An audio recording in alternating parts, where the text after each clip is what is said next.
खुलुमबाय बे समाव बड'लेण्ड एंखं टेलिभिजननि स्टुडिअ'आव आंनि हा ब्रह्म दिनैनि गाहाय रादाबफ्राव दङ।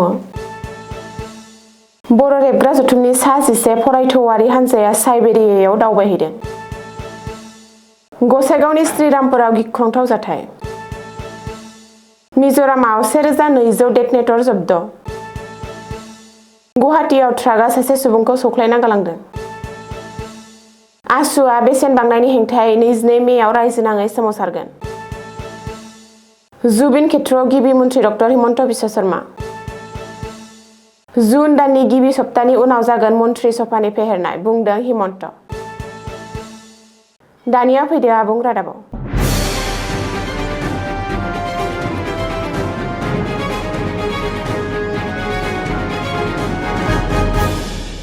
रासियानि साइबेरिया मानसिखान्थि ओनसोलाव फरायथौनाय हाबाफारिजों बर' रेबग्रा जथुमनि आफादगिरि राजेन बसुमतारीनि दैदेननायाव सा 11नि मोनसे हान्जाया दावबायहैदों।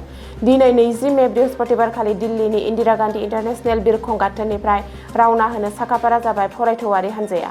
गासै 8 साननि बे फरायथौआरि हाबाफारियाव बाहागो लादों फारियै बर' रेबग्रा जथुमनि आफादगिरि राजेन बसुमतारीजों लोगोसे पद्मश्री डक्टर मंगलसिं हाज'वारी, आनन्दराम औवारी, शारदा प्रसाद मोसाहारि, उमेश ब्रह्म, कमलाकान्त बसुमतारी, सिनेन बसुमतारी, श्यामा चरण नार्जारी, नबकुमार ब्रह्म, डक्टर साधना रामसियारि। बिथांमोनहा नभसिविक इन्टारनेशनेल बिरखं गाथोनाव हरनि 1 रिंगायाव सौहैगोन आरो बेबायदिनो साइबेरियानि गुबुन गुबुन ओनसोलाव दावबायहैनानै मानसिखान्थि मुलुगसोलोंसालियाव फरायथौआरि थांखिजों सावरायलायगोन आरो बेनि उनाव 28 मे 2026 अक्ट'खालि दिल्लीसिम फैफिनगोन। मख'नो गोनांदि साइबेरियानि गुसु ओनसोल मानसिखान्थियाव मानसि होननाय सासे ट्राइबेल सुबुङा थायो आरो गमामायैनो बिसोरनि सोमोन्दै मिन्थिनांगौनि थांखिजों बर' रेबग्रा जथुमनि मोनसे हान्जाया London, Norway, Indonesia, Bangladesh, Japan, Bhutan आरो नेपालफोर बायदि हादराव दावबायखांनायनि उनाव बे खेबाव साइबेरियायाव फरायथौनाय हाबाफारिजों दावबायहैदों।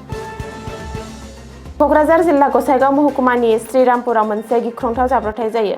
खाफाल गोनां जानानै हाथाइनि सुबुंफ्रा बासायनो हादोंमोन। 27 नंनि लुफुंनाय खामानिया जाय गसाइगाव महकुमानि श्रीरामपुरखौ धुब्रीनि फुलबारिजों फोनांजाबो, लुफुंनाया सोलिगासिनो दं। बेनि सायाव श्रीरामपुर बाजारनि साखाथियाव रेलवेनि सायाव फ्लाइअभार दालां बानायनायनि खामानि सोलिगासिनो दं।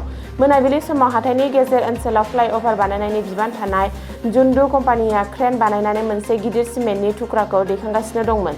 दैखांनाय समाव थुख्राया बायनानै हायाव लामायाव गोग्लैदोंमोन। बे जाथाया श्रीरामपुर बाजारनि गेजेर ओनसोलाव जादों, जेराव सरासनस्रा हराव सुबुंफोर आरो गारिफोरा थांलाय फैलाय खालामो। मोनाबिलियाव जेबो सांग्रांथि दिन्थिनाय गैयाजासे जायगायाव खामानि मावबाय थादोंमोन।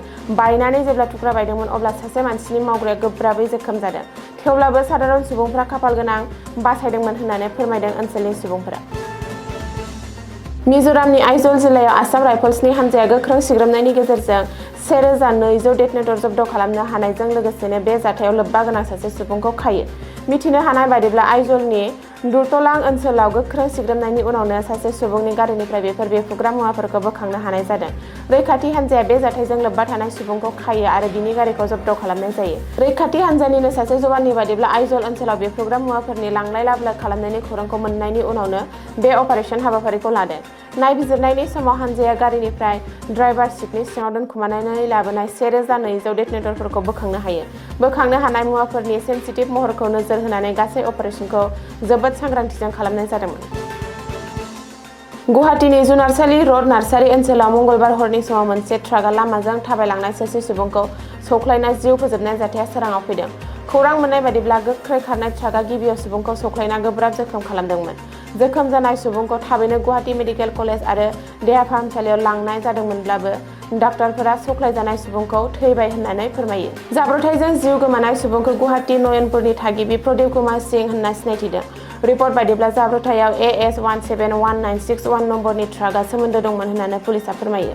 बेराफारसे जाथायनि दायनिगिरि ट्राक सालायगिरिया जाब्रबथायनि उनावनो जाथायसालिनिफ्राय खारखोमालांदों होननानै थागिरिफोरा अजद होदों। थागिरिफ्रा हमथानानै लाखिनाय ट्राक गारिखौ पुलिसआ गावसोरनि आवथायाव लायो। थैनाय सुबुंनि गोथै सह'खौ पस्टमर्टेमनि थाखाय दैथायहरबाय। बे समाव पुलिसआ खारखोमानानै थानाय गारि सालायगिरिखौ नागिरनो नाजागासिनो दङ। मुवा बेसादनि बेसेन बांनाया सरासनस्रा रायजो राजाफोरनो बजायखौ बांसिन होदों।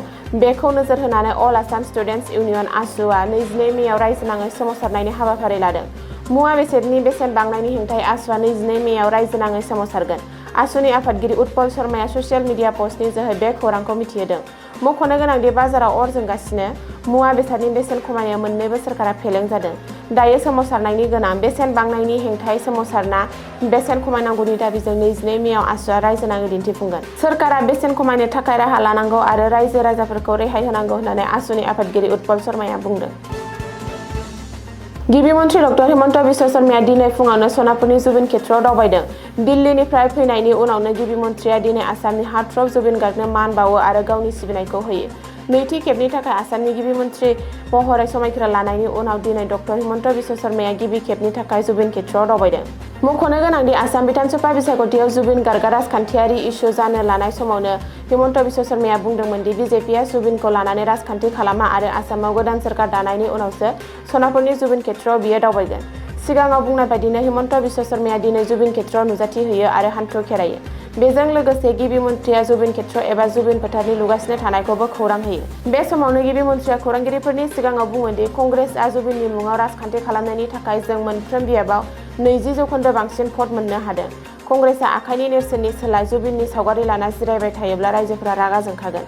पलिं बुथआव बिसायख'थि मावख'आव जुबिननि सावगारि लानायखौ रायजोफोरा लुबैया। जोंनि थाखाय जुबिन गार्गआ सिगाङावबो दंमोन, दाबो दं आरो इयुनावबो थागोन। जों जुबिनखौ लानानै राजखान्थि खालामा होननानै फिन खनसेबाव रोखायै बुंदों गिबि मन्थ्रि डक्टर हिमन्त बिश्व शर्माया।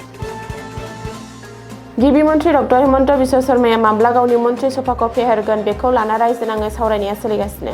मख'नो गोनांदि देग्लायनि बिधानसभा बिसायख'थियाव सिगाङाव थाना दैदेननानै एनडिएखौ 126 मासिनि गेजेराव 102 मासि देरहाहोनाय डक्टर हिमन्त बिश्व शर्माया नैथि खेबनि थाखाय गिबि मन्थ्रि महरै समायखिरा लाबाय। नाथाय बिजेपिनि हेट्रिक आरो हिमन्त बिश्व शर्मानि नैथि खेबनि सोरखार दानायनि उनावबो दासिम मन्थ्रि आफाद फेहेरनाय जायाखै। जाउनाव बेखौ लाना रायजो नाङै सावरायगासिनो। माब्ला फेहेरगोन मन्थ्रि सभा? सोर सोरनि खाफालाव जुफिगोन मन्थ्रि? बे गेदेर सोंथिनि गेजेरावनो गिबि मन्थ्रिया गावनि मन्थ्रि सभा फेहेरनायनि सायाव गोनां बाथ्रा बुंदों। दिनै सनापुरनि जुबिन क्षेत्रआव दावबायनाय समाव हिमन्त बिश्व शर्माया बुङो दि जुन दाननि गिबि सप्तानि उनाव मन्थ्रि सभाखौ फेहेरनाय जागोन। मख'नो गोनांदि 12 मेआव हिमन्त बिश्व शर्माया गिबि मन्थ्रि महरै समायखिरा लादोंमोन। गिबि मन्थ्रिजों लोगोसे 4 मन्थ्रियाबो समायखिरा लादों। बै 4 मन्थ्रिफोरा जादों रामेश्वर तेली, अतुल बरा, चरण बर' आरो अजन्ता नेउग। बेनि उनावनो 21 मेनिफ्राय गोदान सोरखारनि गिबि बिधानसभा जथुमखौ फोसावदोंमोन गिबि मन्थ्रि डक्टर हिमन्त बिश्व शर्माया। दिनैनि रादाबा एसेनोसै, गोजोन्थों।